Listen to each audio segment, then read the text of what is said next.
Hey, what's up, everybody? Welcome to the Not Move podcast. We'll be talking about some MLB today. Man, I'm glad football's back. I made a post last night taking the Lions, and they didn't. They obviously lost, but just glad football's back. What do we got going on today? First thing I like to do is go over weather. I'm gonna try to make this show also a little bit quicker than normal. My time was just a little bit limited today, but we'll still cover some good stuff. So let's see. The Cubs beat the Orioles 1-0 earlier today, and the Reds beat the Braves 3-2. Cool. All right. First thing I like to do is go to rotogrinders.com to check on that weather. So the Dodgers and Tampa Bay Rays game, there's a low chance of an early shower or storm. Looks like by game time, most of the rain should be well out of the area. They're not too concerned about this game um, getting rained on. And then Pittsburgh at Colorado, a few showers around, a late start or delay isn't fully out of the question, but it's not too likely. All right. Then I like to, look at swishanalytics.com. I think they do a good job at giving like wind updates. So, wind. Let me refresh the page here real quick. All right. So, we've talked about this on previous shows. Just winds that are, 5 miles per hour can alter a ball's uh, path by about 20 feet. So it looks like Tigers and Phillies, looks like it's blowing in from right field, about 4.5 to 7 miles per hour, 8 miles per hour. So if you're thinking about a left-handed home run hitter in this one, that could impact it just a little bit. Um, from my understanding, that Phillies ballpark is a great place to hit home runs too. So um, I just kind of want to talk about that real quick. I know a lot of you do like home runs and whatnot. So Flaherty, Detroit's projected starting pitcher, has a 1.6 home runs per nine inning average. And the Detroit Tigers have a below average bullpen as well. And and Flaherty is also slightly worse against left-handed hitters hitting home runs. So this is a decent spot for Philly's left-handed hitters. It'd be a little bit more ideal if the wind was blowing out, but those guys should be able to still go deep, maybe off Flaherty. We can kind of look real quick. I'm not going to get into like pitch arsenals and stuff today a whole lot. There is one game that I do have my eye on for home runs. I'll talk about that here in just a minute. But if you're interested in talking about the pitch arsenals and all that stuff, we'll cover that. We have covered that on previous shows, and I'll cover it in the future. But trying to stay within a reasonable time limit today. Now, so I think this is the accurate one. So last season, I remember whenever I was hosting MLB shows, I would be looking at the history between a batter versus a pitcher. And I looked at two different sources, and one of the guests, like, he told me that we were coming up with different numbers. So I think what I was doing is using Swish Analytics, but I think we came to the conclusion that the more accurate source was rotowire.com, ROTO wire.com, when it comes to batter versus pitcher history.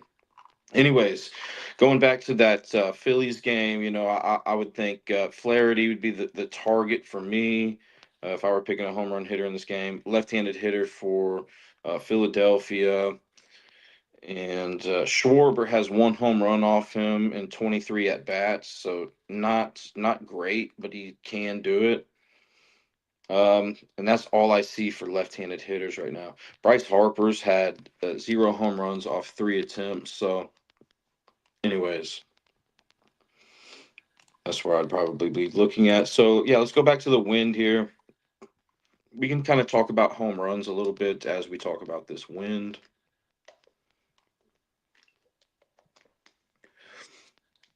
All right, Brewers Nationals. Wind is blowing in towards home plate at about 5.5 to 8 miles per hour. And I don't have that ballpark on my home run chart, so I'm not going to look into that. Royals at Blue Jays. From my understanding, don't the Blue Jays play in an indoor stadium or is it retractable? Toronto Blue Jays retractable roof. Yeah, so it looks like it's retractable. So,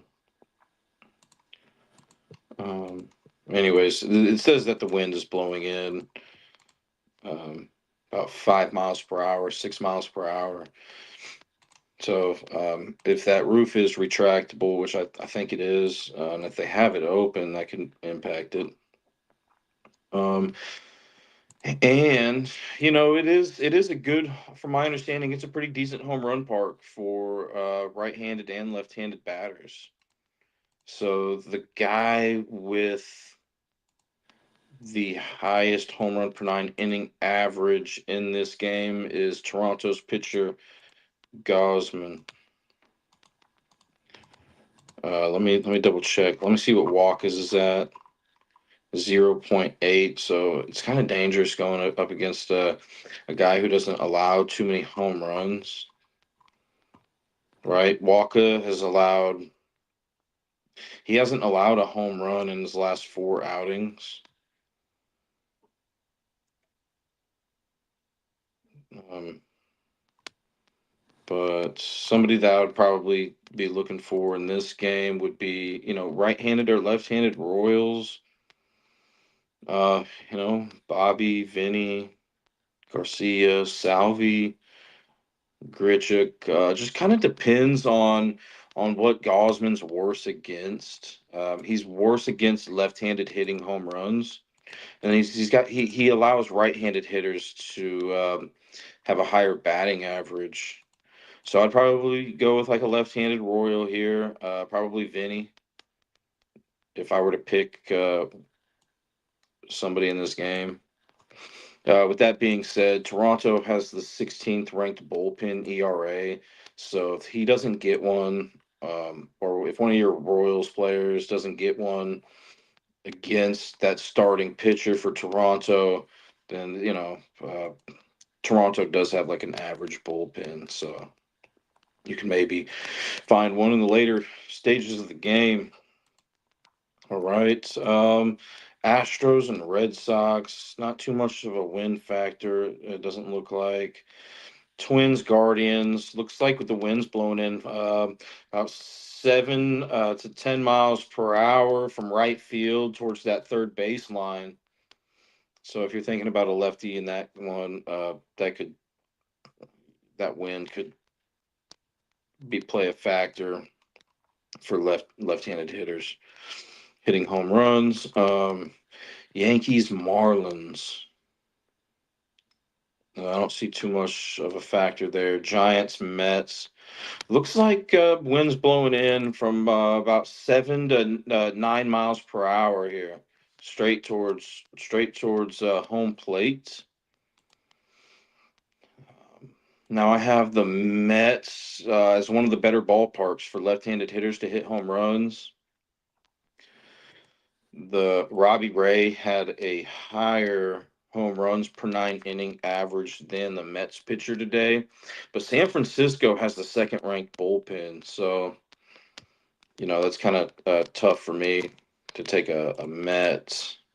And Robbie Ray's home run per 9 inning average isn't crazy. It's not terrible, so not necessarily a spot I'd be looking for.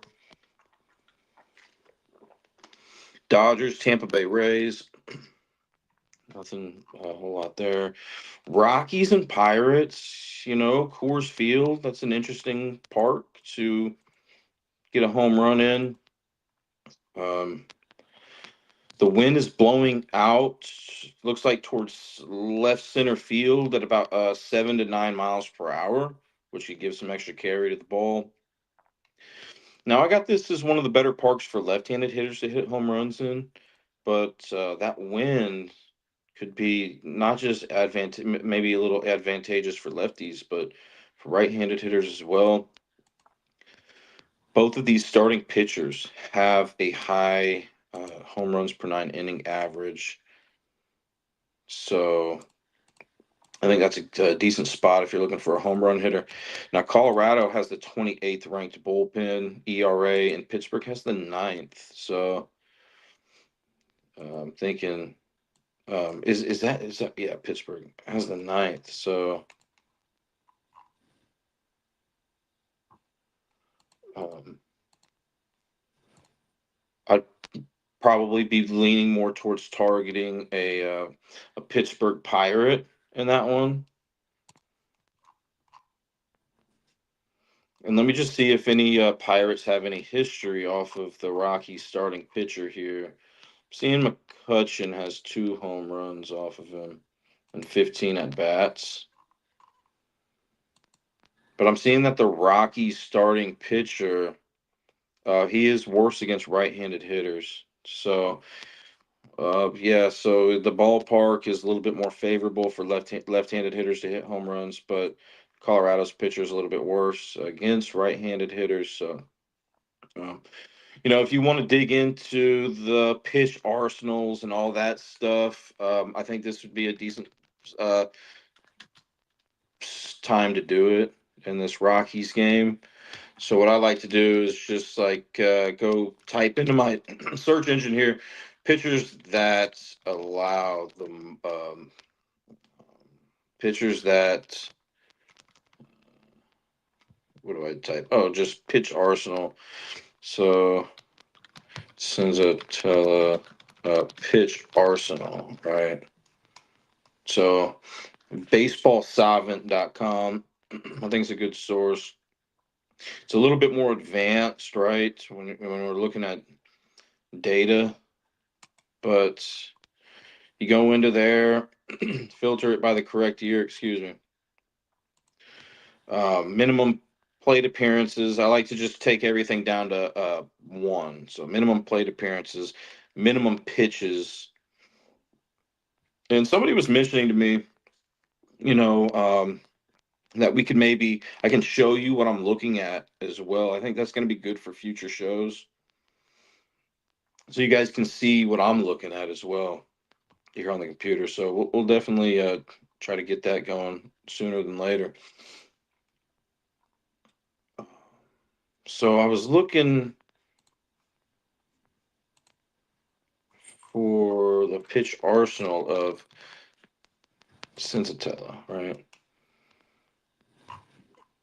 And he throws a 54% of the time. He throws a four seam fastball. Now we did mention that the Rockies have a bad bullpen ERA, but this guy's been averaging 82 pitches in his last 5 games, so he's making it about 5 to 6 innings. Only made it 4 innings last time, his last outing against Baltimore, so maybe he's a little bit more rested today, and maybe pitch longer. I don't know, but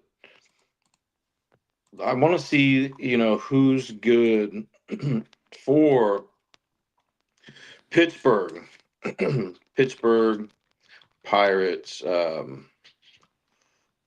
am I looking for? Oh, batters that are good off the four seam fastball. I type that in my search engine, and it'll take me to that same source, baseballsavant.com, SAVANT. So I filter this by the minimum pitches one, minimum plate appearances one. I'm going to the Pirates here.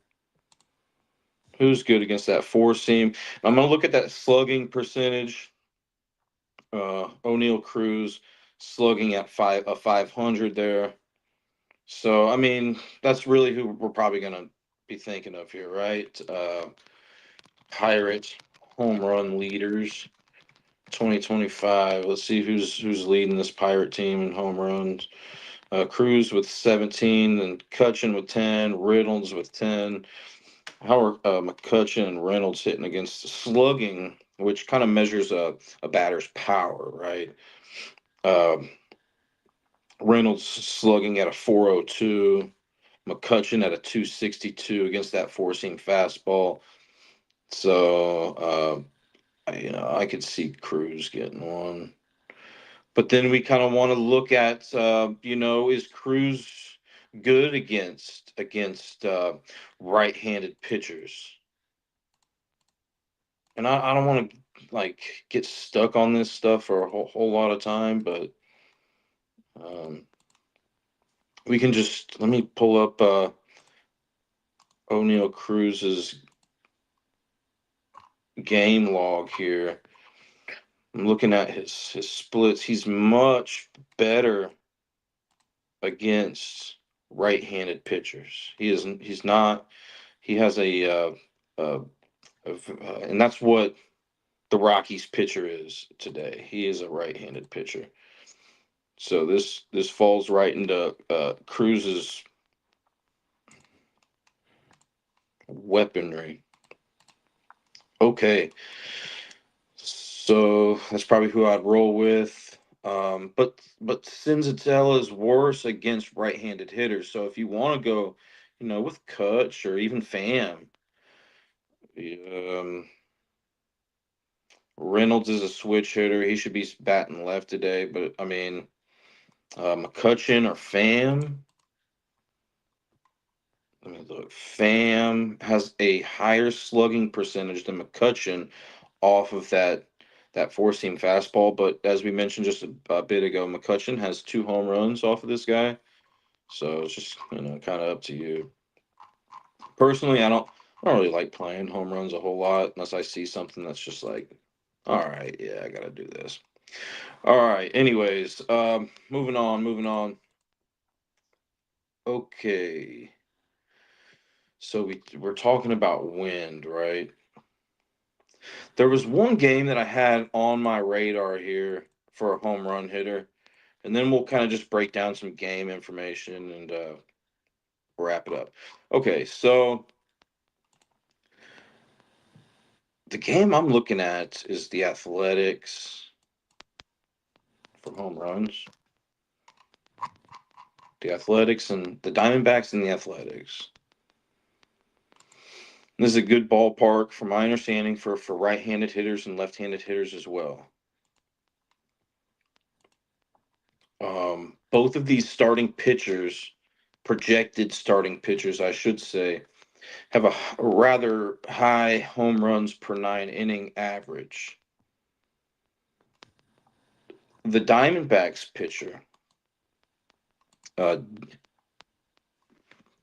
I didn't have time to make sure that I was making the pronunciations of these names correctly,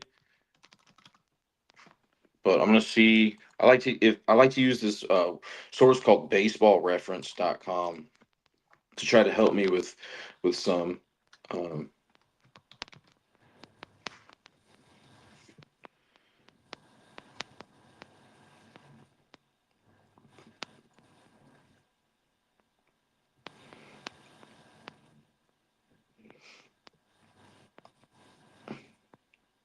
DC Afani has a 1.9 home runs per 9 inning average, and then and that's the Diamondbacks' projected starting pitcher today, right? So my worry is, I kind of looked into this guy a little bit. He's about the same versus right-handed and left-handed hitters. So righties or lefties aren't particularly smashing off him, more or less. It's about even. But this guy has only averaged 46 pitches in his last 5 games, which tells me that The Athletics might, or not the Athletics, the Diamondbacks might put in their 26th ranked bullpen ERA early. There is a source that you can look at that kind of gives you the projected bullpen guys. If you guys are interested in that, it just kind of tells you who pitched the day before or the games before, how many pitches they threw. And if you start watching these teams, you can kind of, get a feel for which bullpen guys are coming in, because we talk about these numbers that are pretty general, right? But maybe there's like a really bad reliever that should be playing tonight instead of, you look at the chart and it says this team has a good bullpen ERA. It's above average. It's uh it's it's ranked the seventh best bullpen ERA, but there's a guy who kind of makes that number worse, who's projected to pitch. I mean, that can make a world of difference. There is a source out there that helps with that. Um, Relief pitchers. Let me just see if I can find it on the fly here. Reliever usage report, RotoWire. So it's something like that. Reliever usage report.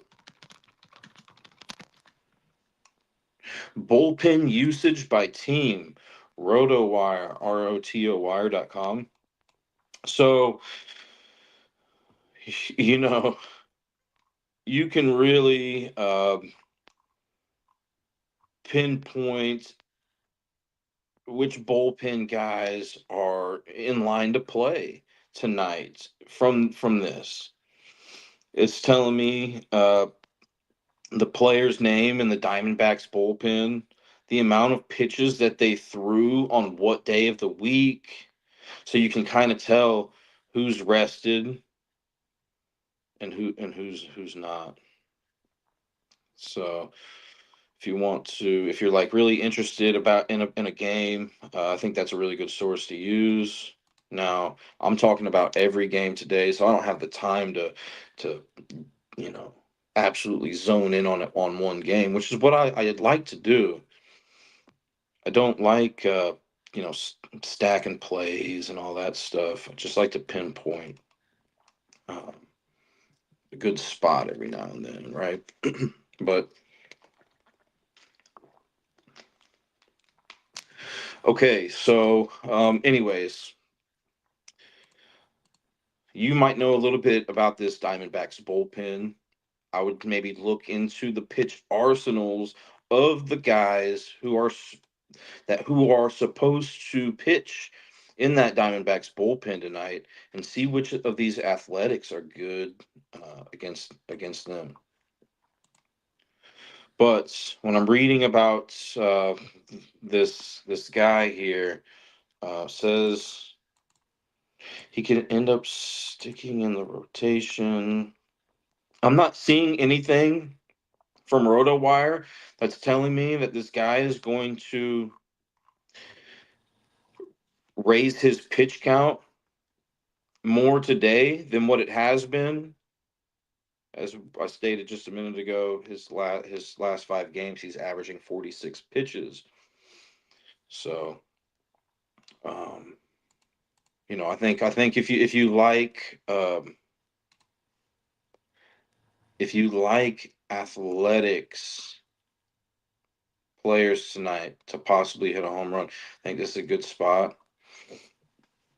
And not only is this a pretty decent ballpark to hit home runs, but from my understanding, but the wind is giving it an extra push out to center field, left center field, about 8 to 9 miles per hour. Now, I did look into this guy's pitch arsenal a little bit. 24% slider, 22% sinker, and 22% curve.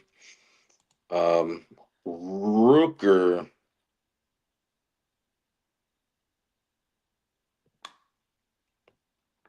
honestly, Kurtz is slugging. I mean, 751 off of right-handed pitching, 688 off of sliders, 667 off sinkers, 565 off curveballs. He's slugging much better off of right-handed pitchers than left as well, and just has more home runs. So if you're thinking about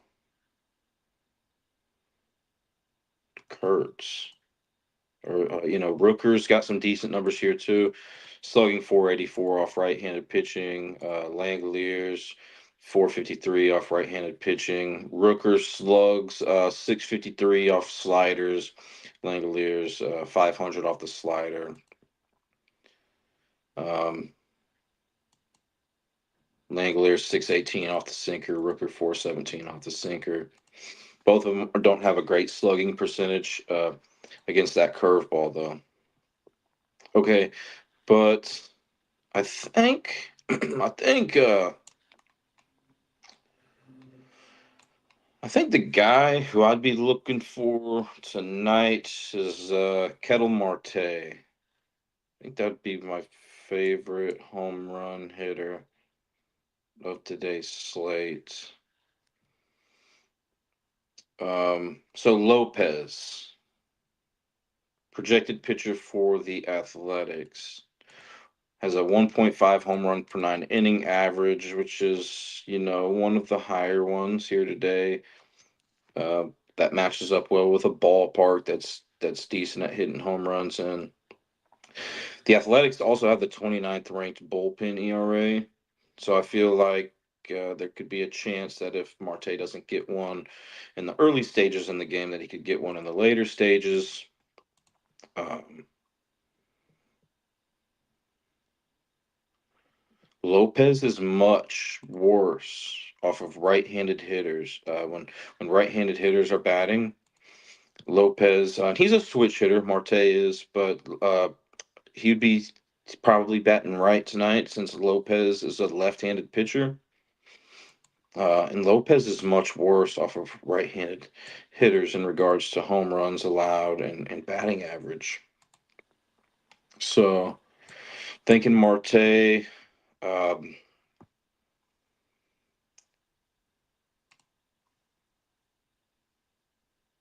Now his slugging percentage is all right. It's at 475. So you may be asking yourself like, what's a good slugging percentage, right? What's a good slugging percentage in MLB? So I'll just type in here. Slugging percentage of 400 is generally considered average. This is just the first thing that comes up. While 500 is often seen as excellent for power hitters. So he's nearing that 500 mark, slugging percentage off of left-handed pitchers. Now, okay, so Lopez, he's been pitching 93 pitches in his last five. That's his average pitch count. So he's been staying in the games for a bit longer than the Diamondbacks starting pitcher tonight. Lopez throws that four seam fastball 38% of the time, and Marte has a 689 slugging percentage off of that four seamer that we were just talking about. So players with 600 or higher are considered top tier sluggers, according to this source here. So 689, you match that up with his slugging percentage against left-handed pitchers, 475. And then Marte is slugging a 440 off of Lopez's second most used pitch, which is the slider at 30%. Um, Now it doesn't look like anybody really has a whole lot of experience, if any, off of Lopez tonight for the Diamondbacks. So I mean, I like it. Can't be just it's rare where it's just like a dream picture perfect all the analytical data matches up with the exact player. But I think this is as close as it gets today. Now, we could throw analytics away for a second and just, who do I naturally think is going to hit a home run in this game and just in general? In this game, putting statistics away, I'm thinking just, Kurtz, man, maybe Rooker. My first instincts telling me Kurtz and then Rooker. All right. And I actually kind of like that throughout, just like, just regardless. But I'm always thinking, Rockies, especially out there in Coors, playing in the high altitude. Um, I'm a Rockies fan, so I mean, I think it's Tovar's birthday today, Ezekiel Tovar. But we're putting data aside, right? I like this warming Bernabel guys batting in the 5 hole today for the Rockies. Doyle, sure, Doyle, but how many home runs does Bernabel have? Two, and he hasn't played in Colorado yet. So all the games that he's played in, which is 5 this year, he's played on the road. I don't know what the odds are for him to hit a home run, but I mean, I think it's maybe worth a stab. All right. Anyways, okay, the hottest teams in baseball right now are the Padres and the Pirates. All right, they're both on a 5-game winning streak.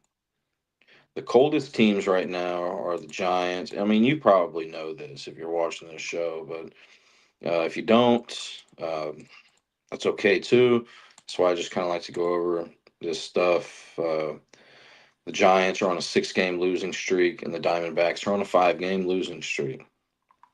All right. So Milwaukee at Washington today.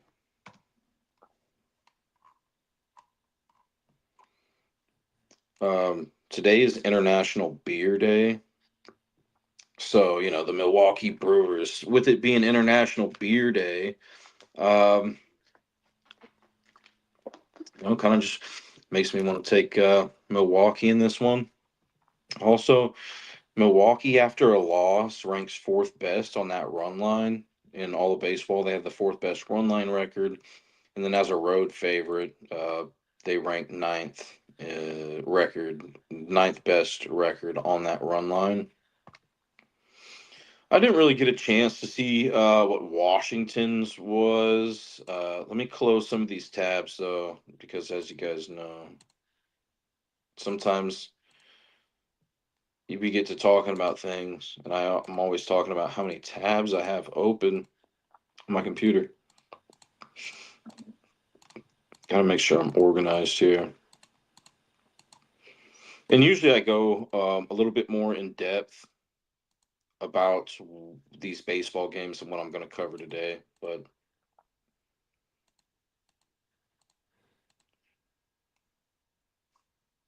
okay. So what were we looking at? International Beer Day. Oh, we were looking at just like run line trends in baseball. Um, so I mean, just let's throw away after a loss and as a road favorite and a home underdog and all that stuff for a second. Milwaukee, just in general, has the 5th best run line record in baseball. And Washington looks like they're a little bit below average after a loss. I don't see Washington high on this chart here. And then as a home underdog, I don't see Washington high on this list. In fact, they're nearing the bottom.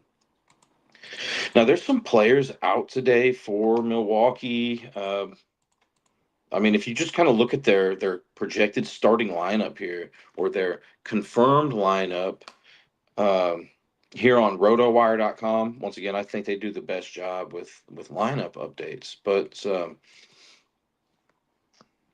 they're missing some guys. So Quintana and Parker, both left-handed pitchers today. Quintana hasn't pitched against Washington this season. Milwaukee is 6-2 on the road this season with Quintana pitching. They won 5 of those games by 3+ runs and lost both those games by exactly 1 run. So I know some people do like to stack plays and they like to, make the safer move, if you will. So if you're looking at Milwaukee's road record with Quintana at +1.5 for the 8 games that Milwaukee's been on the road within the season, they're 8-0 at that +1.5. Now they're -1.5 right now, but anyways, average pitch count's been 92. Um, this bullpen is average, ranks 15th in bullpen ERA. Now he does tend to walk people. I said I wanted to make this show a little bit shorter than usual. I don't think that necessarily is going to happen. Okay, so Quintana, uh, 3.6 walks per 9 inning. So once you reach that 3.5 walks per 9 inning mark, that's when you are on alert for this guy to possibly walk the opposing team a little bit. With that being said, Milwaukee, even though his walks per 9 inning average is a little high, um, Milwaukee does a good job at preventing base stealing. They rank 5th in stolen bases allowed per game this season. Washington is not a team that draws a lot of walks. They draw the 5th fewest walks per game in baseball. Also, Quintana has uh, he doesn't allow a lot of players to advance on the bases uh, through like steals and stuff like that. So there's a source that I like to use when I'm looking at that, and it kind of just gives me an idea of the pitcher's pickoff move and whatnot. If you type into your search engine, net bases prevented, MLB, it'll bring up that baseball savant source that I like to use sometimes. But you'll see what I'm looking at here. Net bases prevented kind of shows you who's good at preventing that, and then who's bad. So Parker, the opposing pitcher today, Washington, he pitched at Milwaukee on 7-11, so about a little less than a month ago, and Milwaukee won that game 8-3. Milwaukee beat him up a little bit. 4.2 innings pitched, 8 hits, 7 earned runs, 1 home run, 3 walks. All right. But like I was saying, Milwaukee has some players out today. So if we look at 7-11, that box score, and just kind of compare it to, some of the guys that are out today. I mean, Frelick, I didn't see him in the starting lineup today for the Brewers. Churio, I didn't see him in the starting lineup today for the Brewers. No. Yelich is in. Looks like he homered off of Parker in that game. Contreras looks like he had a pretty good game. He's in for Milwaukee. So just because he pitched bad against the Brewers, this is where I'm getting at. Just because he pitched bad against the Brewers on 7-11 doesn't mean it would be the same thing today, but it very well could be. Washington has a 6-5 home record with Parker pitching, so Milwaukee has a better record on the road with Quintana than Washington does with Parker. Washington lost all of those games. I mentioned that they're 6-5 at home. Washington is when Parker pitches. They lost all of those games by 2+ runs. So, um, and going back, Quintana, Milwaukee has won five of their 6 games that they won on the road with Quintana by 3+ runs. Average pitch count for Parker's been 89, which is important. It's going to be important for him to, you know, get that pitch count right around that range, if not maybe a little bit more today, because this is the worst bullpen and ERA in baseball, sitting at a 5.66. So now Parker's walks per 9 inning average is getting up there a little bit. It's at 3.3, but his net bases prevented is at a 6. So from my understanding, it's pretty good. I just don't see a whole lot for me. Now, both of these teams are good at base stealing. Milwaukee is slightly better. When I'm talking about base stealing, I'm talking about stolen bases per game. Milwaukee's a little bit better, but uh, Milwaukee's also, they rank third, right, in stolen bases per game. Washington ranks sixth. But Washington ranks 12th in stolen bases allowed per game. Milwaukee ranks fifth. So Milwaukee's better at base stealing prevention. Um, but I think Parker, we can kind of look, I'm not going to look into it right now just for time's sake, but if you're really interested in this game, maybe stolen bases or stuff like that, you can look at that box score and just see who stole against Parker and when they stole against him, right? So, anyways, just based on all this stuff, I gotta lean towards Milwaukee on the run line here. All right, so um Detroit and Philadelphia. Seeing Philadelphia after a loss ranks seventh best on that run line. Their record ranks seventh best after a loss. Let's just look in general here.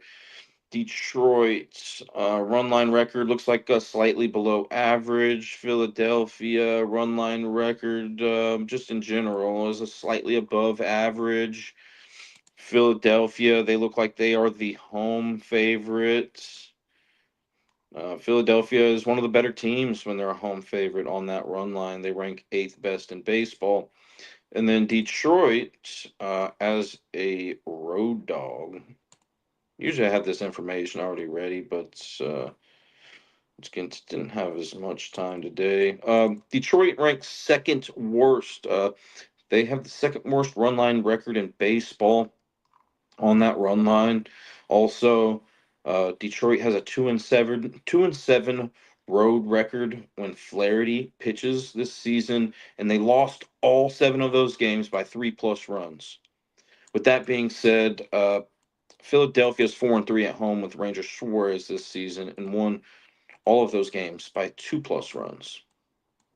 So I think those are some good things if you're liking Philadelphia today. I think these starting lineups were out whenever I was looking. Yeah, I think these starting lineups were out. I like the way that really both of these teams batting average against um, the opposing pitcher's dominant hand. But anyways, so Flaherty hasn't pitched against Philadelphia this season. Detroit has a 2-7 road record with Flaherty. They won one game by exactly 12. They've won the other game by exactly one. Average pitch count 93 in his last 5. Detroit, both of these teams do have below average bullpen ERAs. Detroit ranks 19th. Philadelphia ranks 24th.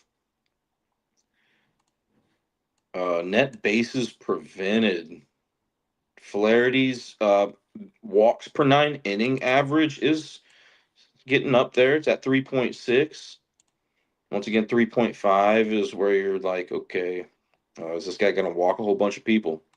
Now, he does a good job, excuse me, at preventing people from stealing or advancing whenever he's on the mound, but he still could give up some walks. Not just because his walks per nine inning average is high, but Philadelphia also ranks eighth in team walks per drawn per game. So, I could see that working out there for Philadelphia. Now with Suarez, Philadelphia has a winning record on the at home with Suarez, like we mentioned. Won all of those games by 2+ runs, and they lost all of those games by 2+ runs. So, if you're thinking about going Detroit today by 2+ runs, you got that working for you. If you're thinking about taking Philadelphia, you got that working for you. All right, so 96 pitches in his last five games is what his average is, Suarez. So, um, yeah, and it is important, like we talked about, these two bullpens have a below average bullpen ERA. Um, Suarez's walks per nine inning wasn't overly concerning for me. Now, Detroit doesn't really steal a whole lot of bases. They rank 29th in stolen bases per game. Philadelphia is also above average in base stealing prevention. They rank 8th in stolen bases allowed per game. Philadelphia can swipe some bags, but Detroit's pretty good at prevention as well. Philadelphia ranks 8th in stolen bases per game, and Detroit ranks 4th in stolen bases allowed per game. Just seeing, a little bit more information here that leans towards Philadelphia on that run line. All right. Um, what else was I gonna look at? I can't remember, but we're gonna continue on. I'll let you know. I'll let you know if something really catches my eye. There was a game. We can kind of go talk about it right now. San Francisco and the Mets. I'll go back up to the other games, but this one caught my eye earlier today because of a trend that I saw. Um, so Robbie Ray versus David Peterson, both left-handed pitchers. San Francisco has a good road record with Robbie Ray. They're 7-3 on the road with Robbie Ray this season. But the Mets are 10-0, a perfect 10-0 at home with Pete when Peterson pitches this season. I haven't seen that. This is probably, I think this is my eighth baseball show this season. I haven't seen a perfect 10-0 record like this. There was one other guy, I think it was Quintana when he pitches at home. Milwaukee has a pretty crazy record or something like that. But uh, man, the Mets perfect 10-0, and they won only four of those games by 2+ runs. So they're squeaking out wins with Peterson when he's pitching at home. Now his last five games, he's had a 78 pitch count average.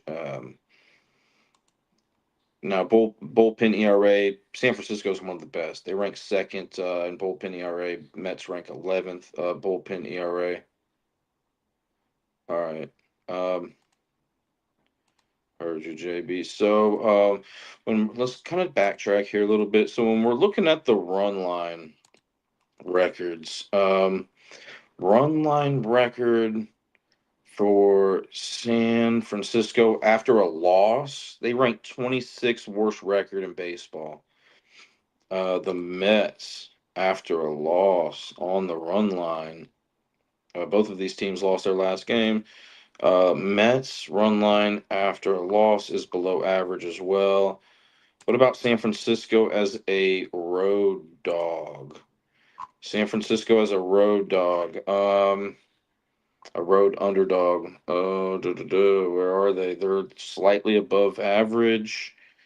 And then the Mets as a home favorite.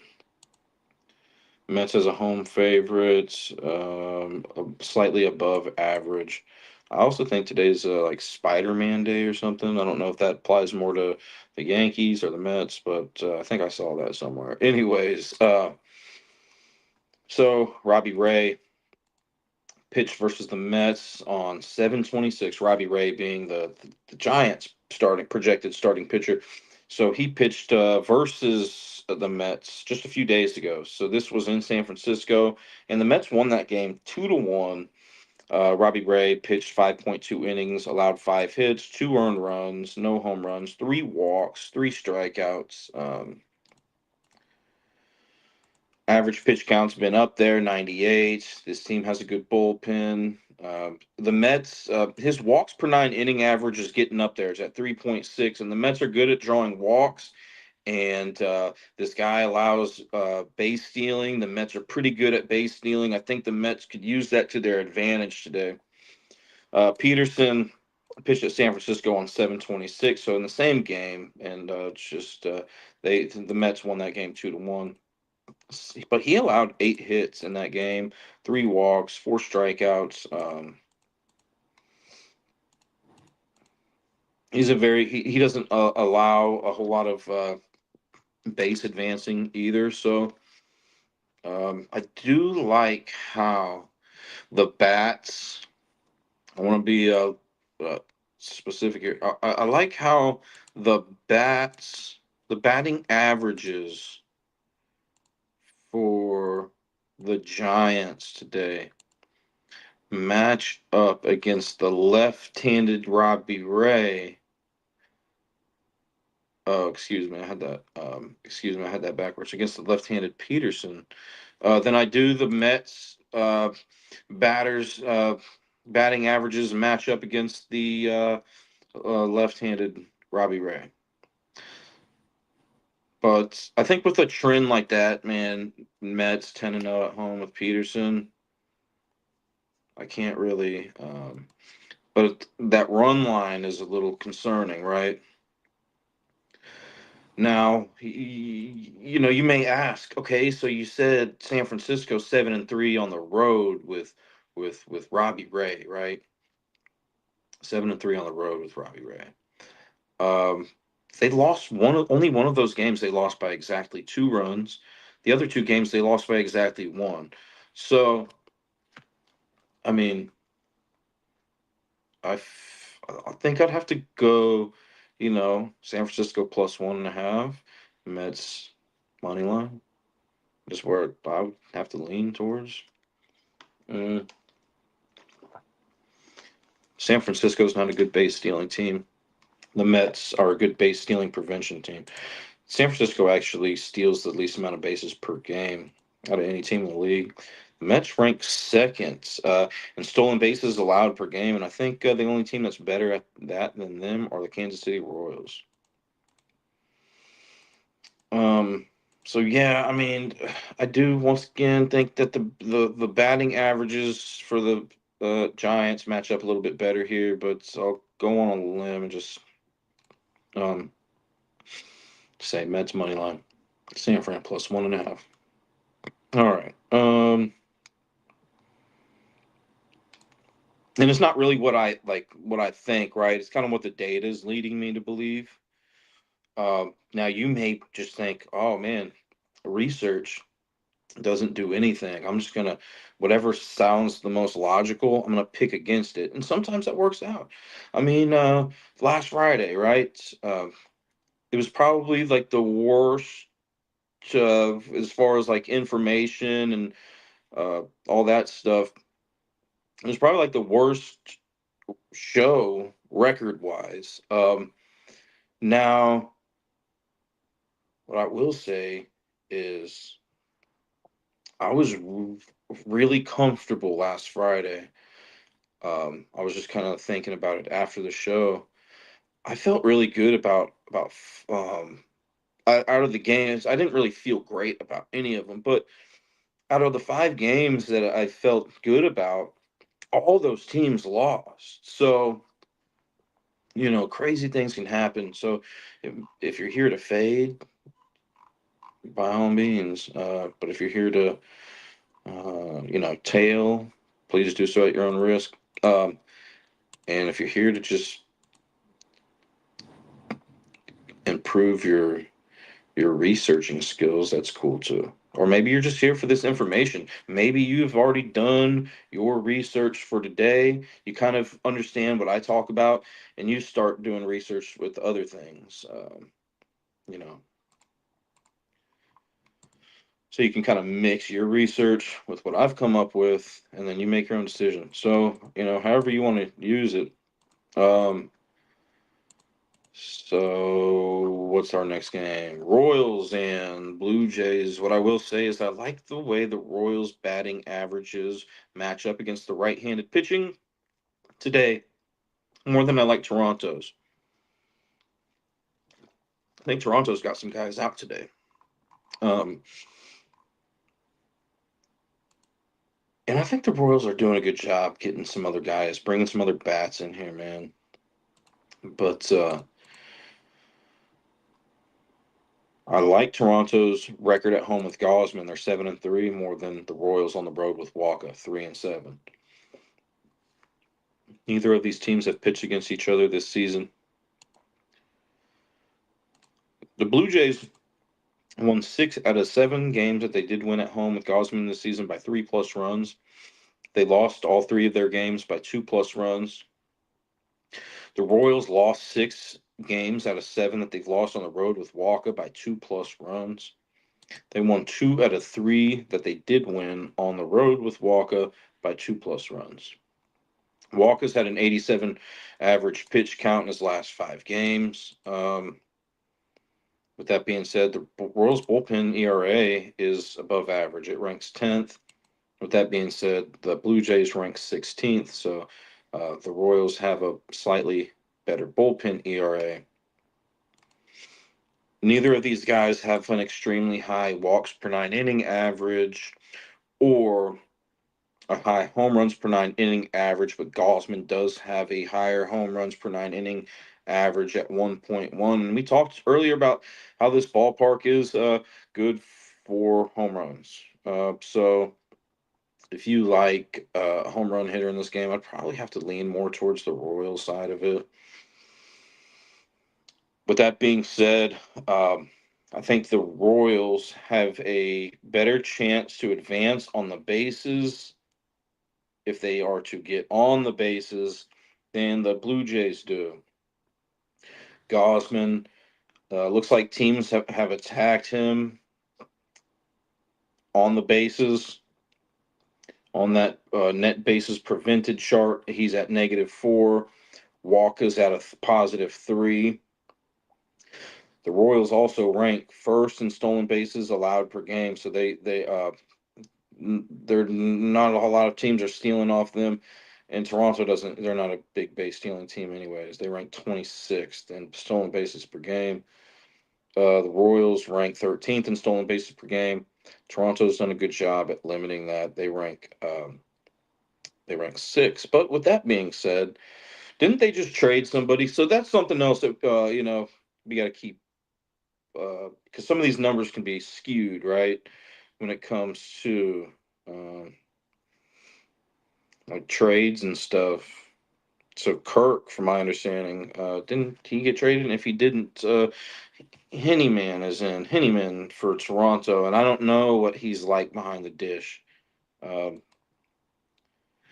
but I would check that out and see if he is. If you're thinking about going with the Royals today, so I would check that out and see how he's good. See how he is at base stealing prevention, the catcher today for Toronto. Anyways, I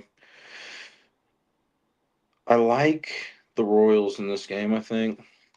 And we can look at the run line. I'm not going to go through all the trends or anything, but let's just look at Kansas City. They're about average on the run line this season. Toronto is second best. So I kind of just want to look real quick. What about after a win? Toronto has the second best run line record. The Royals are below average in that department after a win. What about as a road underdog? As a away underdog, Royals fifth best run line record. Home favorites, Toronto fifth best. So Toronto's got those run line trends. Looks like working in their favor. But I just like how the Royals match up. Their batting averages. It seems like they have more guys that are batting at a quality batting average than than the Blue Jays do, specifically against right-handed pitching. So even though the Royals have a worse road record with Waka than the Blue Jays do at home with Yasman, I have to lean towards the Royals in this game. All right, moving on. Houston at Boston. Neither of these pitchers have pitched against each other this season, so it looks like it was Cooper Criswell versus Hunter Brown. In this one, neither of these pitchers have pitched against each other. Now, the Boston pitcher hasn't started every game this season, so I didn't go look at. From my understanding, he's kind of more of a bullpen guy. I can click on his name here. He's starting today. Um,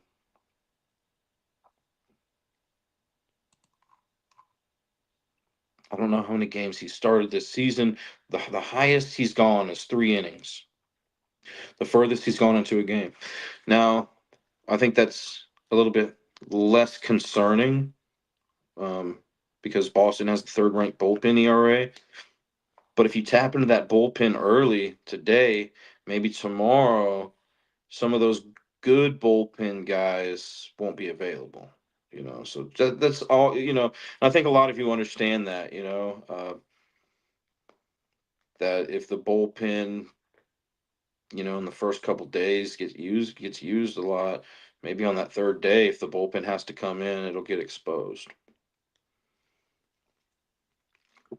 But yeah, Houston does have an 8-3 record on the road with Brown this season. They won 7 of those games by 2+ runs.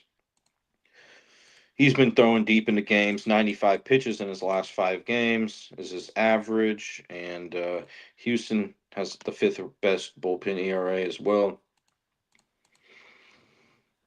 Um, this Criswell guy, he's got a high home runs per 9 inning average.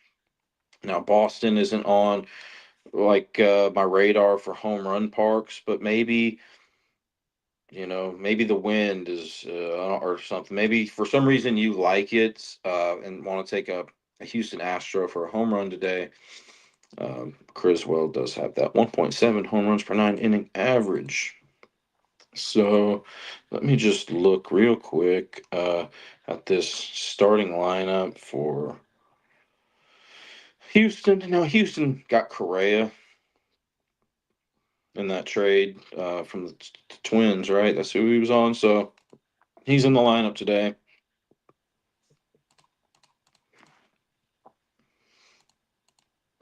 I just got to make sure. I just got to make sure that I got. Okay. Okay. Cool. Just wanted to confirm the starting lineups with some of these players that I have on my sheet. So I like the way the Red Sox batting averages match up against right-handed pitching more than I like Houston's today. Houston's not a big base stealing team. Boston doesn't. They're not good at base stealing prevention. Um, but that's a little bit less important against a team that doesn't steal a lot. Boston, they rank 7th best in stolen bases per game. Houston allows the second most stolen bases per game this season. And this Hunter Brown guy for Houston, starting pitcher, his net bases prevented is -2. So, from my understanding, he's a little below average when it comes to guys base advancing on the bases. With all that being said, I know Houston does have an 8-3 record on the road with Brown. I gotta lean towards Boston, I think, just because once again I liked how their batting averages match up against Brown, and I like their base stealing advantage on paper. Now, when we're looking at the run line trends, right? Boston is slightly above average. Houston on that run line is below average, and that's just in general. Now, what about after a win for both of these teams? Houston after a win, below average on that run line. Boston, uh, about average. What about as a home underdog? It looks like Boston's a home underdog. They're 7-4. They're slightly above average. And then as an away favorite, that's just what I saw whenever I was looking earlier. As an away favorite, Houston is about average, maybe slightly above average. So I think Boston probably has more of the run line trends. And some of these, another important run line trend to look at, if you really do like the run line trend stuff, I think is whenever you look at who's got a good run line record with 1 day off. A lot of guys played what on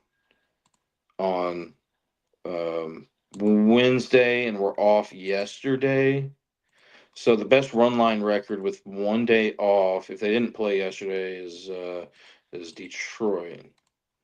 8-2 on that run line with 1 day off. The Athletics are the second best run line record team. Texas and Seattle tied for third. St. Louis, Dodgers, Yankees.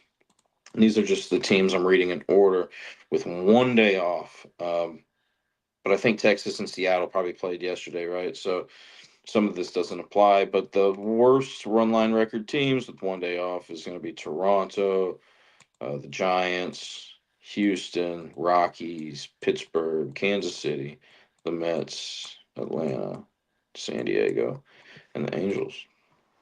All right. So, um, with 1 day off, I guess you have a little bit run line record wise, you got a little bit more of a advantage there with Boston. They're 7-8 with a day off and on the run line, and Houston's 5-8. All right, let's move on.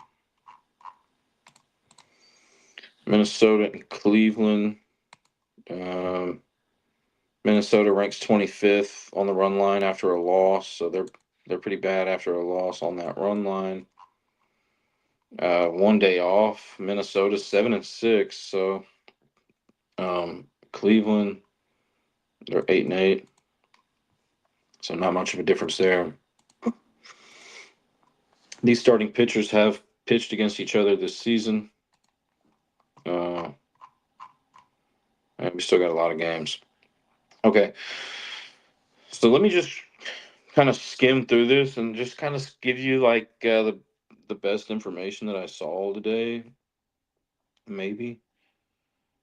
Uh, okay, let's just break down this game real quick. I was trying to make it this one a little bit shorter, but I get I get involved with it, and I'm just like, all right, let's keep going. Let's keep diving into this. Let's keep doing our research and taking our time here. Anyways, Joe Ryan, and Williams, two right-handed pitchers. Both of them have pitched against the opposing teams this season. Ryan pitched versus Cleveland, so that was in Minnesota. This game is in Cleveland on May 19th, and Minnesota won that game 6-5. Ryan pitched 5 innings, 3 hits allowed, 3 earned runs allowed, 1 home run allowed, 2 walks, and 4 strikeouts. Williams pitched versus Minnesota on April 28th, and Minnesota won that game 11-1. So this guy got beat up. 2 innings pitched, 7 hits allowed, 4 earned runs allowed, a homer, 2 walks, and 2 strikeouts. And then he pitched at Minnesota. So this one's in Cleveland, right? So Williams pitched against these guys in Cleveland already this season and got just knocked around. So on May 21st, Williams pitched at Minnesota, and Cleveland won that game 5-1. He did much better in that outing. 6 inning pitched, 2 hits, 1 earned run, no home runs allowed, 2 walks, and 6 Ks. Cleveland barely has a record at home with Williams than the. Sorry, I just had a text come in. So, Williams is better. Cleveland is 6-5 at home with Williams starting pitching, and Minnesota's 5-5 on the road with Ryan. Now, if you like Minnesota today on that minus 1.5, which they're not, but let's say you wanted to do an alt minus 1.5. They won all of their games by 2+ runs with Ryan pitching on the road this season. Um, and Cleveland lost all 5 games that they have had with Williams at home by 2+ runs. So if you like Minnesota today, I think the data is telling me that they could get it done by 2+ runs. If they didn't, it'd be the first time that this season that Minnesota won a game by only 1 run with Ryan on the road. And it'd be the first time that Williams lost at home. That Cleveland, let me rephrase that Cleveland lost at home with Williams by exactly 1 run.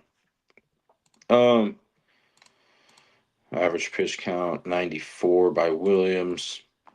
Walks per 9 inning 4.9. So this Williams guy does have a high walks per 9 inning rate, but I'm a little bit less concerned because Minnesota ranks 24th in team walks per game. This guy is also good at not allowing teams to advance against him. Minnesota is also not a very speedy team. They rank 24th in stolen bases per game. Cleveland does a good job, a decent job at preventing that, I should say. They rank 17th in stolen bases per game, allowed per game. Um, Now, I think Minnesota will get walked as long as Williams is in, which, the thing that might concern me is Minnesota driving in some runs with their bats, home runs, doubles, and stuff like that. But I think that this Minnesota Twins team, I think they may have traded a lot of people. I've been real busy this week, but uh, I think Minnesota's been. I think they traded some guys yesterday. This lineup doesn't look the same.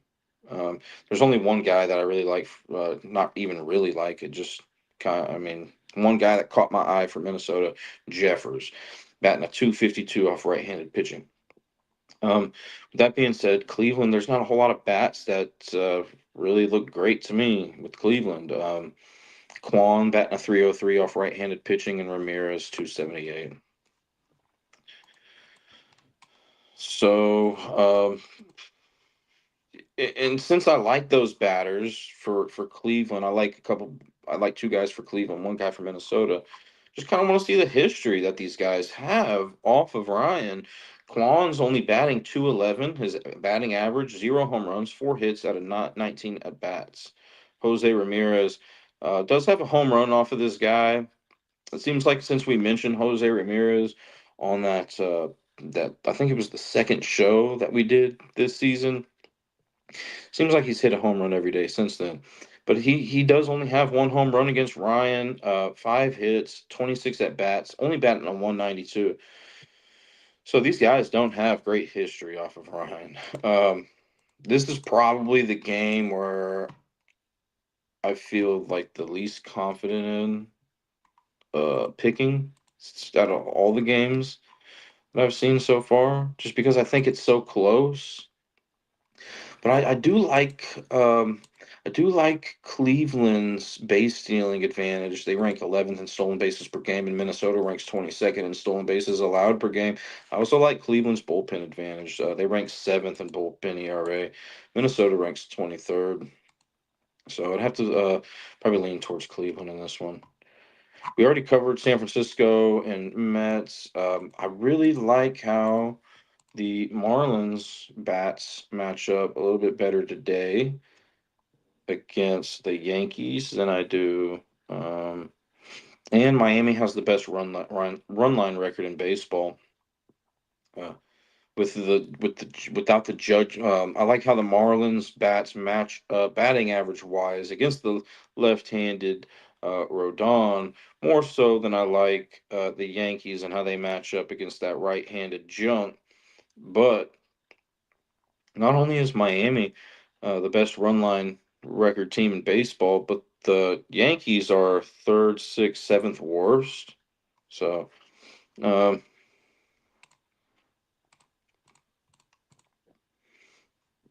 what about after a win? Miami best run line record in baseball after a win. Yankees fifth worst.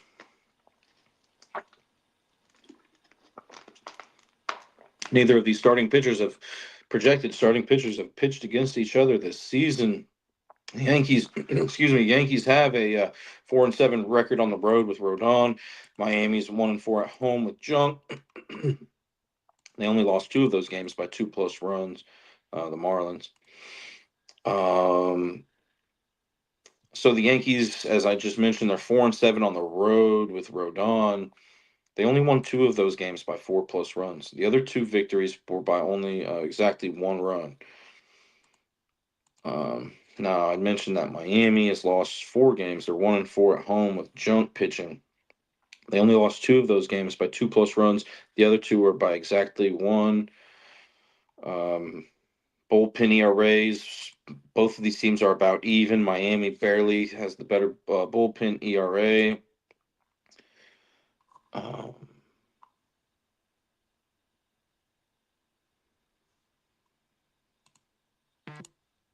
Stolen bases per game. Miami allows a lot of stolen bases.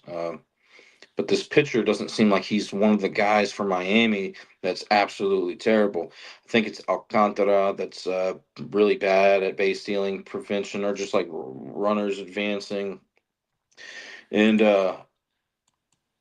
and there's another guy too for Miami, but I don't think this guy. I mean, he's got a -1 net bases prevented mark. But if you look at some of these other guys from Miami, if you scroll all the way down, you see Edward Cabrera, Sandy Alcantara, uh, some Marlins guys. So although Miami allows the most stolen bases per game, a little bit less concerned about that today. Not just because of who they have on the mound, but the Yankees rank 16th in stolen bases per game.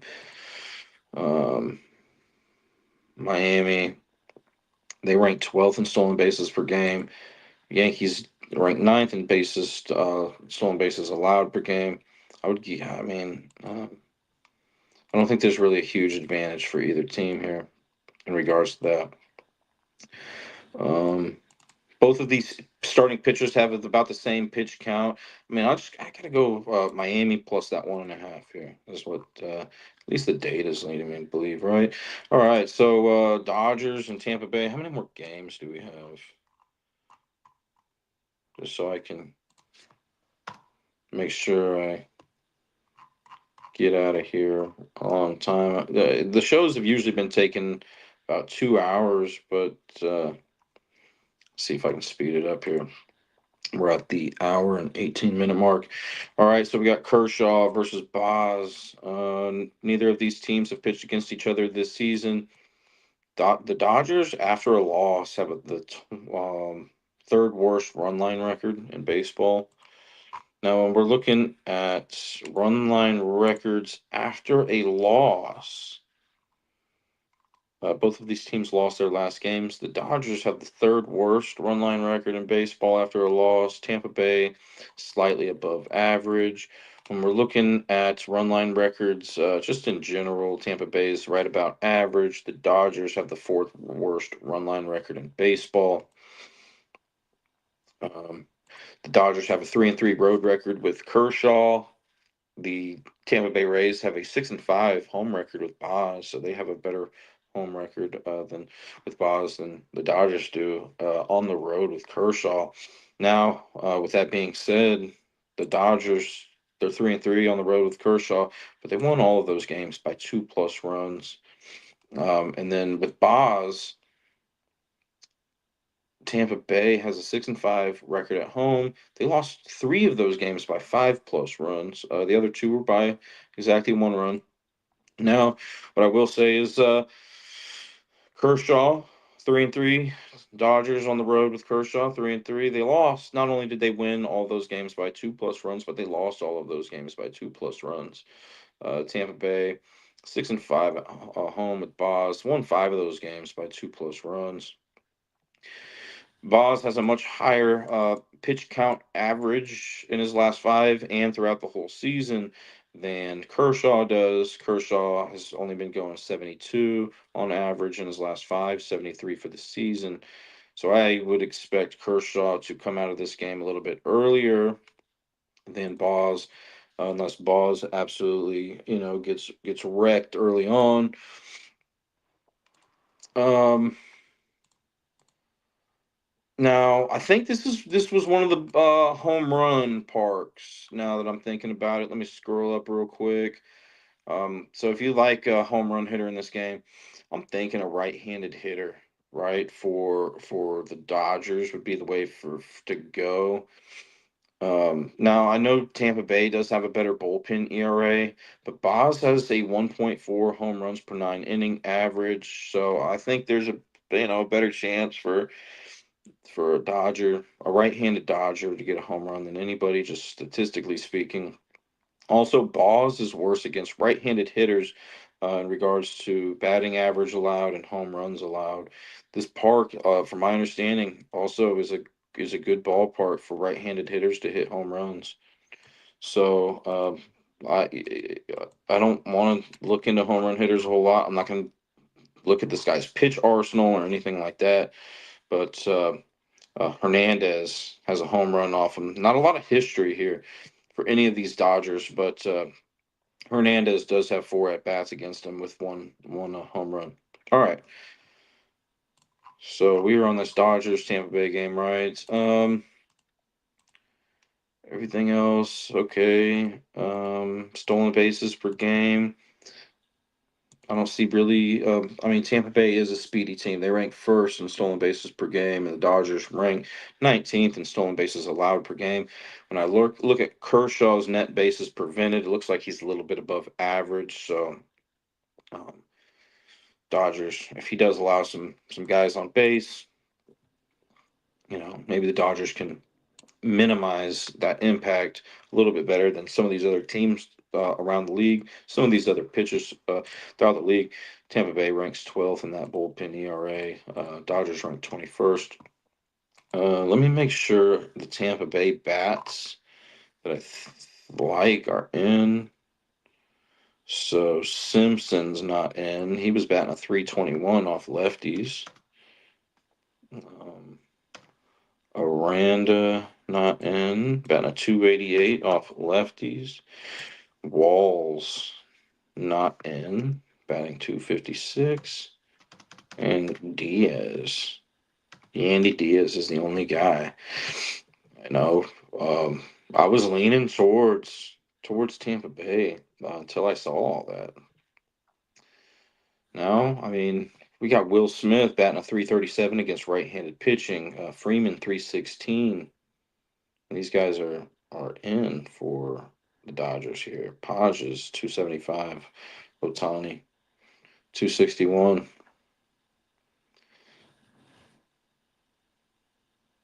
Hmm. Josh Lowe. Hasn't he been out? Josh Lowe? Or was it Brandon Lowe? Looks like one of those guys are back. Is it Brandon? Yeah. He's been out for a bit. And he's back. Um, man. So yeah, this one's ugly.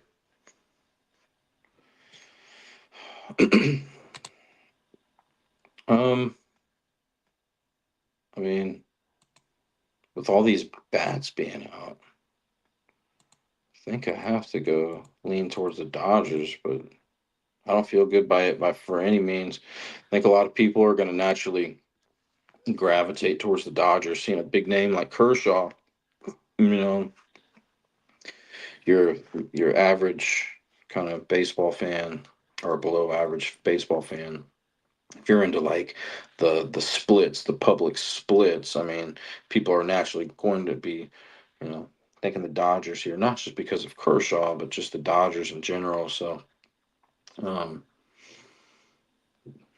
it's just an ugly game.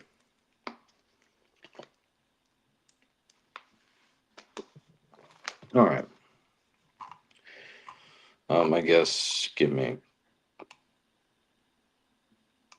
I guess give me Tampa Bay. I think they're the dog plus 1.5. Sure, but they do got some guys out. All right. So Pittsburgh and Rockies. Today is Colorado Day, which is the anniversary of Colorado's statehood. It's also Tovar's birthday. Now, let me just double check on this lineup here for the Pirates. All right, I like how the Pirates match up. Batting average watt wise against the right-handed pitcher for Colorado than the Rockies do against the left-handed pitcher for Pittsburgh. Also, I'm sure we'll look up and down this list and see a lot of advantages for Pittsburgh, right? Uh, and this is kind of one of those times, if not, maybe all of these games, who knows? But where you don't want to go with logic. I think I think Colorado and yeah, Pittsburgh matches up a lot better today. But I think the Rockies do have a fighting chance here, specifically only because it's the Colorado Day, Tovar's birthday, and Doyle and Beck. Doyle's batting a 325 batting average on left-handed pitching, and Beck is batting 315. So those two Colorado Rockies are batting better than against left-handed pitching than any Pittsburgh Pirate is batting against right-handed pitching. So there's a little another positive things for the Rockies here, but the Rockies, you know, here's another positive. The Rockies, they have a 4-7 record at home with this starting pitcher, and the Pirates, Sensatella, and the Pirates have a 1-10 road record with Heaney, Heaney, Heaney. So I think that's another reason why I think the Rockies, it just feels like they've kind of been hot. Now, we talked about how Pittsburgh's one of the hottest teams in baseball, right? They've won 5 in a row. If I remember correctly, yeah, they're up right there with the Padres as the hottest team in baseball. So, um,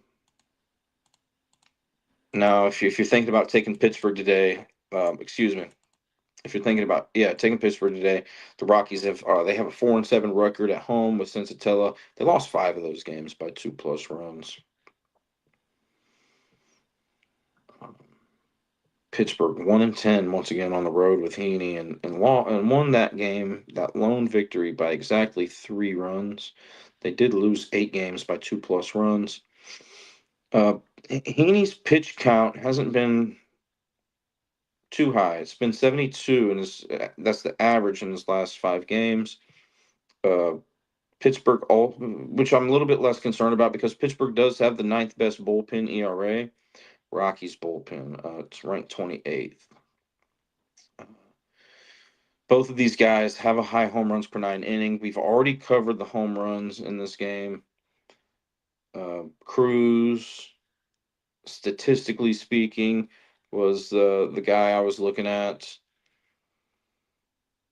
Um, I think for a sleeper, this is not statistically speaking, but this Warming Bernabel guy, man, I just like that name. All right, and this is his first game here in Colorado. He's played his first 5 MLB games on the road. Now he gets a little taste of that altitude.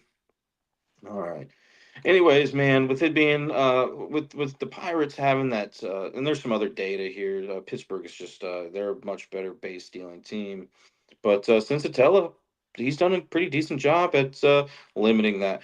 So I do like the overall batting averages and the number of players that Pittsburgh has against that right-handed pitching more than I like the Rockies against the left-handed starting pitching.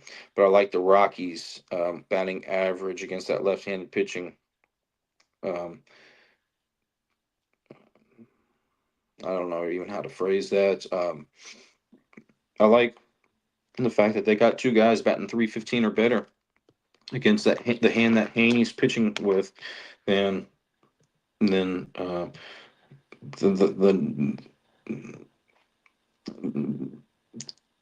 Pham is batting 281 against right-handed pitching, and that leads this team in right-handed pitching. Um, but I know Pittsburgh's hot right now, but they're not overly impressive. 47-62 record this season.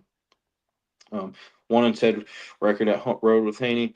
I like the Rockies plus 1.5.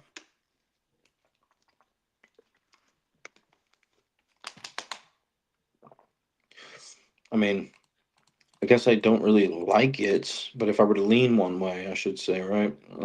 Leaning towards the Rockies plus 1.5. All right, all right. See if we can skim past these four games here. Looks like the Angels, after a loss, have the second best run line record in baseball. Okay, they're hosting against the White Sox today. Smith versus Anderson is the projected. Shane Smith versus Tyler Anderson. The neither of these pitchers have pitched against each other this season. The White Sox have a 3-6 road record with Smith. The Angels have a 6-4 winning home record with Anderson. But the Angels only won three of those games by 2+ runs. Um, and the White Sox only lost four games by 2+ runs out of the six that they lost with Smith on the road. When we look at run line trends, I did mention that the Angels have the second best run line record after a loss, but the White Sox have the third best run line record in baseball. But the Angels have the sixth best run line record in baseball. So I'm thinking that as a home favorite, I'm kind of interested in what the Angels are looking like here about average. I gotta check these starting lineups real quick. Caro, Robert, Mydroth is out. Sosa. Okay. Neto. The Angels starting lineup isn't out yet. All right, but I think both of these teams, these starting pitchers, I should say, can throw walks to the opposing teams. Both of their base on balls per 9 innings average is at that 3.5 threshold. Um, but Anderson on that net bases allowed thing that we like to look at is that sitting at -3. So, um, with that being said, I think not just because of that do I think that the White Sox have a bigger opportunity to steal some bases and just to get on base in general. Um, the White Sox are a better team at drawing walks per game. They rank 15th, than the Angels are. They rank 23rd. The White Sox are a better base stealing team. They rank 19th in stolen bases per game. Angels rank 27th in stolen bases allowed, or excuse me, not in stolen bases allowed per game, in stolen bases per game. And then both of these teams are below average in stolen bases allowed per game. Angels ranking 20th, White Sox ranking 23rd. But what separates it is the net bases prevented. Anderson's sitting at a -3. Smith's sitting at a +2. Um, That being said, man, the Angels bullpen ERA ranks 27th, so it's a bad bullpen. But Anderson's been, pitching kind of deep. In regards to pitch count, he's had a 92 pitch count this season on average, 87 in his last five. That's much higher than Smith, who is sitting at 58 in his last five, 77 for the season. That being said, the White Sox bullpen ERA ranks 14th. Um, I pretty much like these bats here evenly, and I don't even know the Angels starting lineup. It's not confirmed yet. I think it's going to be a pretty. Looks like it's going to be a pretty competitive game. I have to lean towards the White Sox plus 1.5. All right, St. Louis and San Diego. I'm just gonna go through the regular run line records. I'm gonna wrap this up here pretty soon. Um, Hopefully you guys got some good information out of it. Or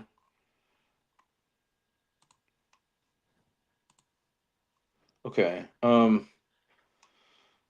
Cardinals and Padres. Cardinals overall run line record is about average. San Diego has the fourth best run line record in baseball. Looks like these starting lineups just came out not too long ago. Let me just take a look real quick.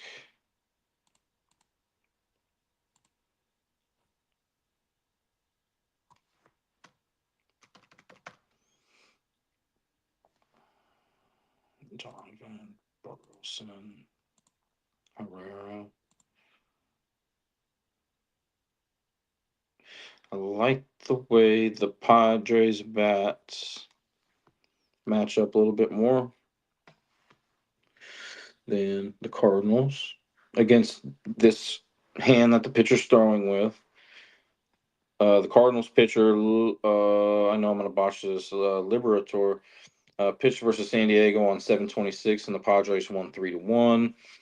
Um, so Cardinals lost that one. He pitched 4.1 innings, allowed 6 hits, 1 earned run, no home runs, 2 walks, and 3 Ks. Whereas Pavetta pitched at St. Louis. This one's in San Diego. He pitched at St. Louis just a few days ago, and St. Louis did win that game 3-0. But he didn't have a terrible game. He threw 6.1 innings, 3 hits allowed, 2 earned runs, no home runs, 2 walks, and 4 strikeouts. Now the Padres have a 7-4 record at home with Pavetta, and the Cardinals have a 4-5 record on the road with their starting pitcher today. Um, San Diego only won 4 out of the 7 games that they won at home with Pavetta by 2+ runs, but they only lost one game by exactly 3 runs. They lost the other three by exactly 1 run. So if you were thinking about San Diego today, plus 1.5, sure, it's going to be heavily juiced, but I know some of you like to stack your plays. I think this would be a decent spot. And we talked about a game earlier, with that plus 1.5 for a team that was favored earlier. But anyways, it's kind of like the same thing in basketball, right? Whenever guys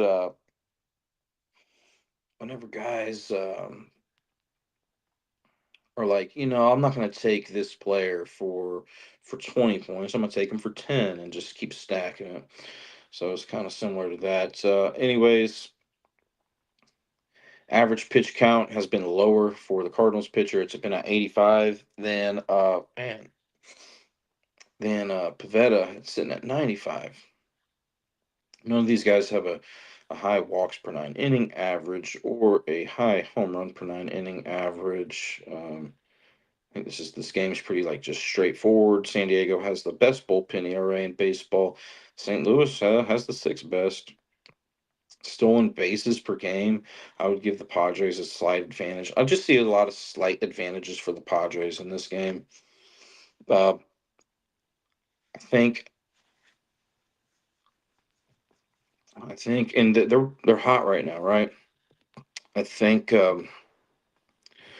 with the trends that I'm seeing here with the Padres at home with Pavetta, it just kind of concerns me a little bit to maybe take the Padres on the run line here. But I think money line.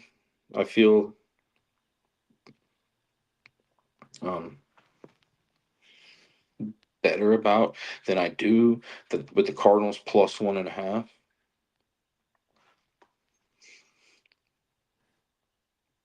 Either one should be kind of juiced. I would think the Cardinals would be less juiced, right? But I mean, if I were to have to pick on the run line or um, you know, on the run line, I would just have to, I guess, lean with San Diego here.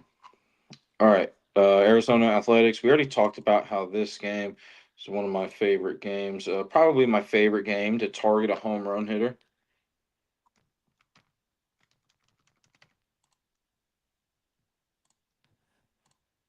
I'm just looking at the starting lineups real quick.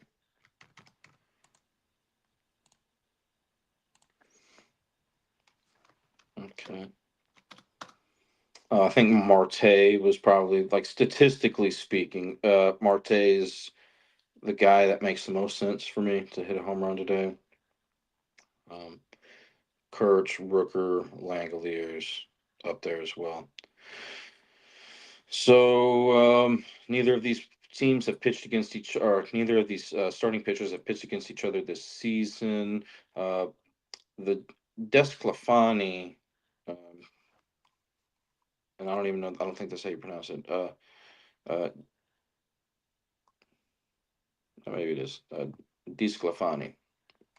Um, Desclafani hasn't started every game this season for Arizona, so I didn't really look at Arizona's record with him. But the Athletics have a 3-4 record at home with Lopez this season. They won two of those games by 2+ runs. The other game that they won by was exactly one. And then they lost three out of the four games. They did lose at home with Lopez by 2+ runs. I would think that the Diamondbacks would have to unleash their 26th ranked bullpen ERA a little bit earlier than the Athletics would have to release their 29th ranked bullpen ERA because DeSclafani has averaged 46 pitches in his last 5 games, 44 throughout the season. And Lopez has averaged set 93 in his last 5, 75 for the season. But that being said, both these guys, I'm not going to get into the home runs. We've already talked about that. Lopez has a high walks per 9 inning average, might be the highest of the day, 3.9 per nine.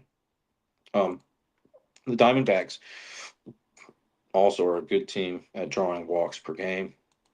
They rank fifth best. They're decent at stealing bases, and the Athletics are not good at preventing stealing. Although Lopez net bases prevented ranks zero, or he's got a zero uh, number next to his name.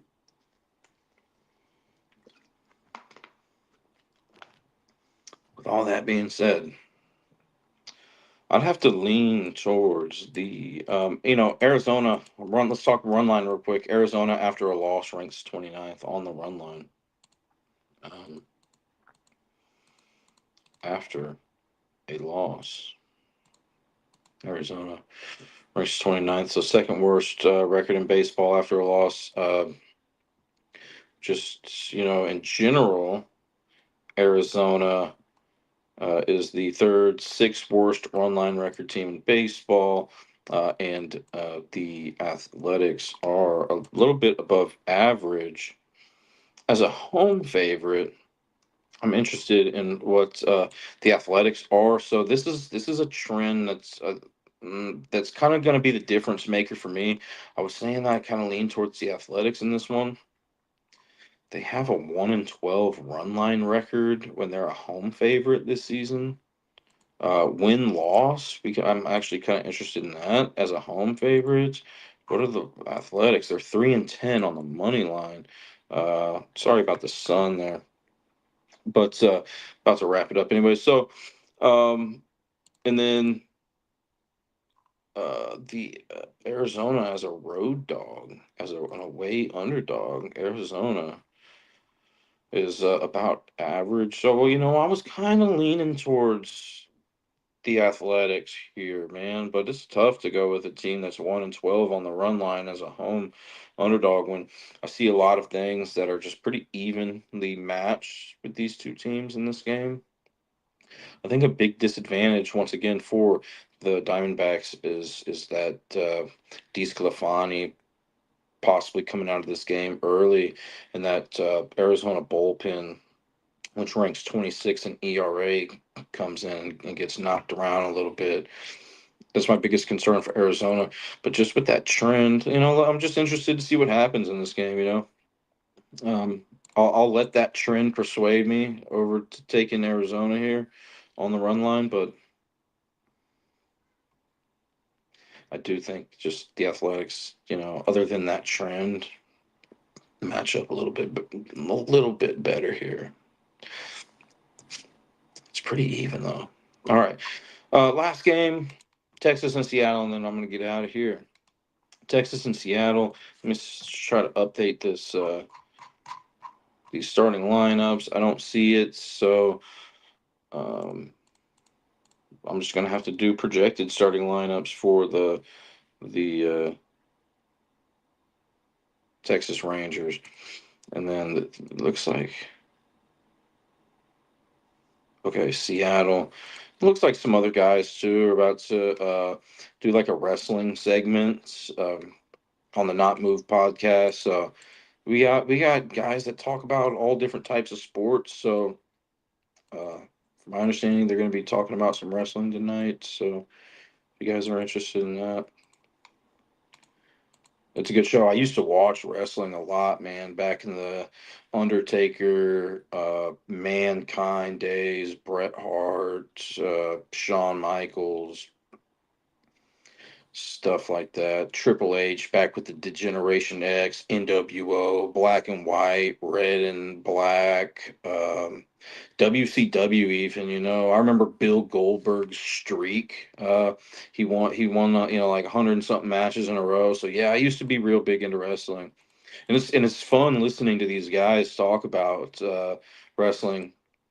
I don't necessarily have the time to keep up with it like I used to, but I listen to the other guys on the Not Move podcast talking about wrestling, and I love the enthusiasm, but not just that, but the updates on the current events that are going on. So, anyways, leader, uh, projected starting pitcher for Leiter Jack, projected starting pitcher for Texas here.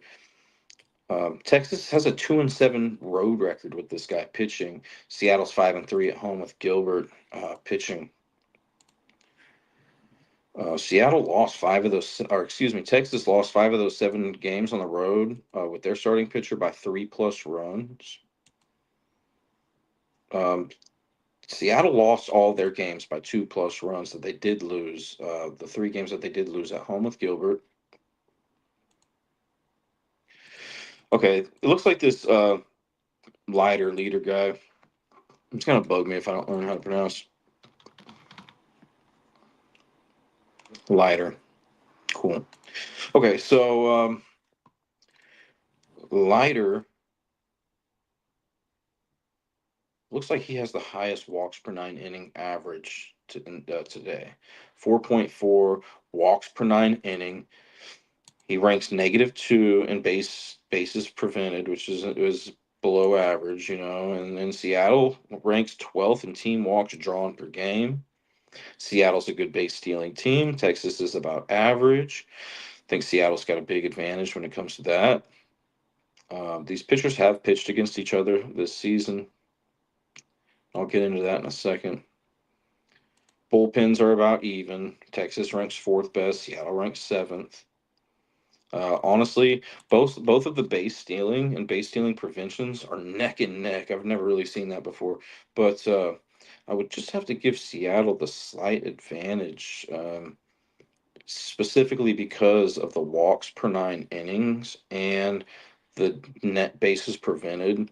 Leiter is at a -2 and Gilbert's at a -3, but that the base walks per 9 innings just really sticking out to me here. Leiter pitched versus Seattle on 5-2, and Seattle won 13-1. 4.1 innings pitched, 8 hits, 6 earned runs, 2 home runs, 2 walks, 2 strikeouts. Gilbert 5 innings pitched. Excuse me, getting ahead of myself here. Just trying to wrap this show up. Leiter pitched versus Seattle on six. Not that I don't like talking to you guys. I just plan on being here for an hour. I got some stuff I got to do, but yeah, Leiter pitched. Seattle beat him the first time, and Seattle beat him the second time. Let me just kind of analyze it for you. Leiter allowed a lot of hits in both of those games. He allowed 6 earned runs in one of those games, 1 earned run in the other, 2 home runs in one of the games, which was in Texas. Oh, both of those games were in Texas that he pitched. Unless I made a typo, which happens from time to time, but doesn't look like that. Looks like these games were in Texas. 7 strikeouts in one of the games, 2 strikeouts in one. Um, this is another time, it might be heavily juiced, but taking Seattle plus 1.5, it would be. It looks like with Leiter on the road, Texas has only or won the -1.5. One out of nine games. So I think that's looking all right there. Now Gilbert pitched against Seattle a couple times. Against Texas. One was in Seattle. One was at Texas. I don't think that I may have made a typo. Pitched versus Seattle, no, because that's at Texas. Pitched 413. Okay, so it lines up. Okay. Anyways, Gilbert has done a much better job. Gilbert has had 7 strikeouts in both of the games that he pitched against Texas this season. Seattle won both of those games. One was by exactly 2 runs. One was by exactly one. I like the way Seattle's just kind of. I kind of like Seattle here, but Texas getting it done wouldn't be surprising. Texas starting lineup isn't out. I think it'd be okay. Here we go. Here it is. So I think, yeah, man, it's pretty even. I just like Seattle's advantages a little bit more here in this game. Now on the run line, Seattle ranks. Seattle run line. Seattle. A little bit above average on that run line. Just in general. Texas on the run line. Just slightly below Seattle. Home favorites. Seattle. A little bit below average here. And Texas is a road dog. A road dog. Texas is also below average. So I think Texas, after a loss, man, I mean, it ranks third best on the run line after a loss. After a win, Seattle, uh, their run line record is a little bit below average. So, I mean, just kind of splitting hairs here, right? Have to lean towards Seattle. All right, on the run line. I think the number one thing that's really stuck out to me was like how the Mets are 10-0, perfect undefeated with Peterson pitching at home this season. I don't specifically really like the Mets a ton, just like with all the other analytical stuff that I look at. But it's tough to at least you might not want to pick against whoever the Mets are playing, but it's tough to pick against that. Um, but that's probably like the just analytically, it's probably like the best spot, I would think. I don't know.